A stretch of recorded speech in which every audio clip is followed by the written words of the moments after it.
Indonesia naturalisasi menurut coach bagaimana itu? Ya, naturalisasi dari Indonesia lebih baik daripada apa yang kita ada di Malaysia, dan saya percaya Indonesia berada dalam tahap yang lebih baik sekarang. Berita buruk guys, Josh Brownhill bukan pemain warisan Malaysia. Aduh, apa benda ni weh? Berita paling panas dan sensasi pada hari ini apabila seorang pemain bola sepak yang sebelum ni digembar-gemburkan mempunyai darah Malaysia telah pun mengeluarkan statement yang dia langsung tak ada kaitan dengan Malaysia. Malaysia kembali mengklaim pemain keturunannya yang bermain di Manchester United, tapi sang pemain membantah bahwa dia punya keturunan Malaysia. Kasian betul Malaysia ini ya, sudah berkali-kali kejadian seperti ini. By the way, nama pemain itu adalah Ethan Wheatley. Katanya punya darah Selangor dari neneknya, tapi sang pemain telah membantah itu. Dia bahkan tidak memiliki darah Asia. Kayak mana menurut kalian? Komen di bawah. Okey, Datuk. Tak dinafikan kejayaan sekarang Persatuan Sepak Bola Indonesia dan inisiatif Ketua Umum Pak Erick Thohir dah membuka mata. Pada semua barisan coach daripada senior team sampai youth, kita akan mengambil pemain warisan yang kualiti tinggi supaya kita untuk mewakili negara. Tetapi ingat, kita ni takkan sama dengan Philippines ataupun dengan Indonesia. Mereka punya banyak pemain warisan yang boleh mereka pilih. Kualiti dan kuantiti kita ni very limited, dan banyak daripada portal tu mengatakan ada kita FM tak push, banyak yang fake. Dan counsel saya Christopher Lash yang memantau perkara ini telah melihat yang reason ini pun, pemain ini pun bila kita PM dengan dia pun dia tak jawab, dan kita pun dapat tu dia pun tak ada mak ayah atau ibu atau ayah dia daripada Malaysia. Jadi banyak yang ada tipu lah masuk di situ. Media Italia bandingkan program naturalisasi timnas Indonesia dan Malaysia. Indonesia dapat pujian, Malaysia disebut kuno. Kemenangan timnas Indonesia atas Arab Saudi membuat skuad Garuda menjadi bahan perbincangan di dunia. Bahkan media Italia Sportelate membuat artikel khusus untuk membahasnya. Menurut mereka, keberhasilan timnas Indonesia melaju hingga putaran ketiga di kualifikasi Piala Dunia tak terlepas dari jasa pemain keturunan yang dinaturalisasi. Hal itu dianggap baik dan berdampak signifikan terhadap prestasi Indonesia. Selain itu, Sportelate juga membahas program naturalisasi dari timnas Malaysia. Mereka menyebut program naturalisasi yang dilakukan Malaysia kuno karena menaturalisasi pemain asing yang bermain di liganya. Pemain Malaysia yang dinaturalisasi bedanya sama kita. Ya. Ini hebatnya Erick Thohir. Visi ya. Visi. Dia itu sengaja menaturalisasi banyak pemain muda. Ya. Sedikit pemain mid generation, sangat sedikit old generation. Itu paling Tom Haya sama Jody Ahmad doang. Ya. Malaysia menaturalisasi pemain yang sudah main di liganya yang praktis tua-tua semua. Yang akhir. Ya. Jadi kita masih ini dalam proses. Let's say 5 tahun lagi Tom Haya, Jody Ahmad nggak main lagi kan. Tapi di bawahnya masuk generasinya Sandy Walsh, Shane, Ragnar, JHS itu masih main kan. Nah, di bawahnya udah mulai matang. Jadi benar-benar dibikin sehingga apa namanya long termnya itu masih berlaku. Apa impak yang ada pada Pak Erick Thohir untuk membawa kemajuan pada bola sepak Indonesia? Cara berpikir Pak Erick ya itu udah apa namanya udah di high level, dan aplikasinya cukup luar biasa dengan beberapa terobosan. Karena dia juga mempunyai klub di Inter Milan sebelumnya, itu membuat beliau ini keputusannya yang sangat luar biasa, sehingga dampaknya di pemain, di tim pelatih, di atmosfer sepak bola Liga Indonesia sangat luar biasa. Itu yang membuat kita lebih maju dan lebih bukan yang dulu nggak bagus ya, lebih bagus dan lebih nampak hasil positifnya. Indonesia sebenarnya dia istilah naturalisasi itu tak ada pada Indonesia. Dia sebenarnya pemain warisan. Dia mensyaratkan ada perbedaan lainnya saat ini ada di timnas Indonesia dan Malaysia. Perbedaannya adalah soal asal-usul pemain. Untuk pemain yang bergabung dengan timnas Indonesia, mereka bukanlah pemain naturalisasi, melainkan pemain warisan. Atau bahasa lainnya adalah pemain keturunan yang memiliki darah Indonesia. Sementara Malaysia adalah pemain yang tidak memiliki darah warisan sama sekali dengan Harimau Malaya. Mungkin karena faktor inilah yang membuat rasa nasionalisme pemain timnas Indonesia berbeda dengan yang ada di Malaysia. Di saat pemain keturunan Indonesia sudah hafal lagu kebangsaan, berbeda dengan Malaysia yang tampaknya belum hafal. Ini terbukti saat mereka akan menjalani pertandingan. Sebelumnya, para pemain pastinya menyanyikan lagu kebangsaan masing-masing. Tapi jika kita perhatikan, banyak pemain naturalisasi Malaysia yang cuma berdiam diri. Momen inilah yang membuat para pemain naturalisasi Malaysia mendapat kritikan keras dari fans mereka sendiri. Ini tampaknya sudah jelas soal perbandingan pemain Indonesia dengan Malaysia. Sebuah perbandingan yang pastinya cukup jomplang. Kesulitan menemukan pemain keturunan berkualitas membuat Malaysia kembali mengandalkan opsi menaturalisasi pemain asing tanpa darah Malaysia. Kali ini, timnas Malaysia dikabarkan sedang memproses naturalisasi Bergson da Silva, striker asal Brasil yang membela Johor Darul Takzim. Meski usianya sudah tak lagi muda, yakni 33 tahun, Bergson memenuhi syarat naturalisasi setelah 5 tahun berkiprah di Malaysia.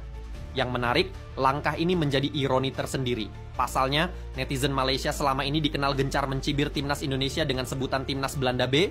Kini, mereka tampaknya harus menghadapi cermin ironi di kubu sendiri, bedanya mereka sulit menemukan pemain naturalisasi seperti timnas Indonesia. Saking sulitnya mencari pemain keturunan, warga Malaysia sampai mengklaim bahwa Kapten Burnley FC, Josh Brownhill, memiliki darah Malaysia. Namun, melalui unggahan di Instagram story-nya, Brownhill langsung memberikan klarifikasi bahwa dirinya sama sekali tidak memiliki keturunan Malaysia. Saya hanya ingin menanggapi situasi terkait beberapa rumor yang beredar. Sayangnya, satu-satunya kewarganegaraan saya adalah Inggris, dan saya bukan orang Malaysia seperti yang mungkin dipikirkan banyak orang. Saya tidak tahu bagaimana semua ini dimulai, tetapi saya ingin meluruskannya. Namun terima kasih atas dukungan dari semua pihak. Dan aku tak suka bentang bab ni, tapi memang kena ukur juga. Secoet bab umur skuad Malaysia sekarang ni dengan jiran sebelah kita, Indonesia. Tak silap aku, skuad baru ni je yang beat Vietnam sebanyak 2 kali. Atas umur 27 dalam tim Indonesia, cuma berapa orang? 3 orang. Yang paling tua player Indonesia, umur berapa? 29. Itu pun member main mana lah, Liga Belanda, bukan Liga Cyprus. Just imagine skuad diorang tak ada pun yang 30 tahun tau. Again, bukan nak pandang tinggi pada Indonesia, tapi kau tengoklah, jurang besar dia macam mana. And fikir juga berapa ramai player Indonesia main Liga luar. Tak nak cakap sesuatu, nanti kita sama-sama pening kan nak menyebut nama kelab yang diorang wakil tu. Itu satu. And aku nak sentuh sikit bab player kacukan, bab naturalize. Kalau kau tengok nama yang agak emputih dalam skuad baru ni, ada 4 orang player je yang umur dia 26-27. Siapa dia? Dion Cruz, Dominic Tan, Stuart Wiking, Romo Morales. 4 orang kan, kau sabar sekejap. Hendrik Dos Santos 29 nak masuk 30. Corbin Ong, Daniel Ting, Darren Lock, umur dah 32 ke 33. Nak lagi seronok untuk masa depan Malaysia, bab player kacuk, bab player naturalize ni, Brandon Gunn, Paulo Jose dah 35. Aku tak cerita lagi yang sebagainya. Yang overall squad kita ni memang dah ramai lebih daripada 30 dah. Masa singkat baru ni pun Malaysia, tim paling tinggi player naturalize 14 orang. End up 1 point juga. Aku tak cakap program ni tak betul, tapi tengoklah umur berapa bila diorang kena panggil pula. Tengoklah bila gameplay teruk. Tengok je lah body language masing-masing. Lagi bila main tengah berterabur, serupa nak retire terus dari tim Malaysia. Yang aku cerita bab umur ni, belum cerita umur saudara Zul Helmi lagi tau.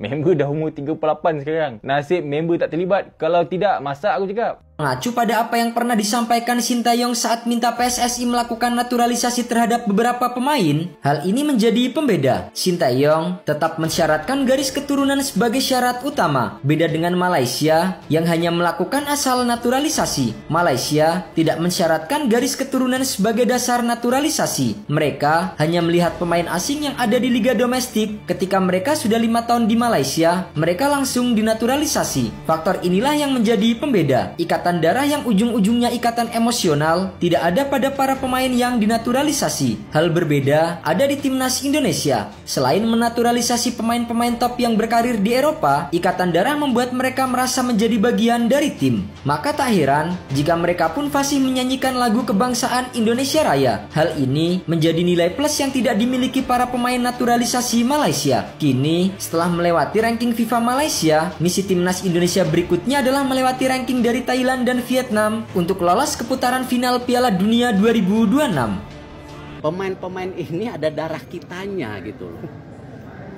Ada darah kitanya.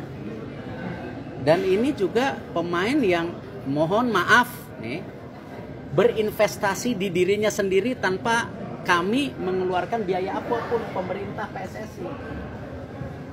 Mereka mau, itu kan luar biasa dong. Kita sebagai pemerintah PSSI wajib berinvestasi untuk generasi muda. Ini investasi sendiri, pengen memperkuat Indonesia. Terharu nggak? Saya mah luar biasa. Seperti nanti malam saya akan makan malam lagi habis ini dengan Martin Paes. Jauh-jauh dari Dallas, dari Amerika, ya, kiper utama FC Dallas, ya. Ketika dia ketemu neneknya, orang tuanya, untuk pamitan memperkuat tim Indonesia, nangis keluarganya. Nanti silakan wawancara. datang ke sini nanti malam. Kemarin sudah sampai. Nanti malam makan sama saya. Jadi kalau salaman udah deal gitu. Kalau cuma gosip-gosip jangan dilihat. Nah, jadi dia memperkuat. Artinya apa? Ini kita sedang membangun momentum besar. Ya, kita punya generasi emas, ya, U22, U23 ke bawah. Ya, generasi emas nih. Kemarin juara SEA Games kemarin ini segala.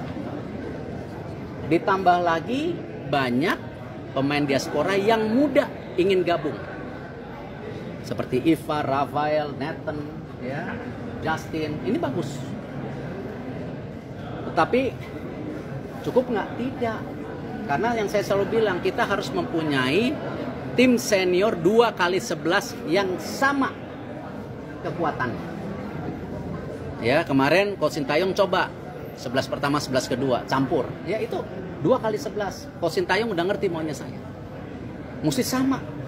Karena gini, ada resiko cedera, ada resiko kartu merah. Nah, itu jangan sampai ketika di midfielder kita yang tipis, cuman ada Marcelino, Ivan, Marco, Kambuaya, ya. Habis ya? Ada lagi? Nah, Adam Alis, tiba-tiba 2 cedera, 1 kartu merah. Nggak ada main di tengah.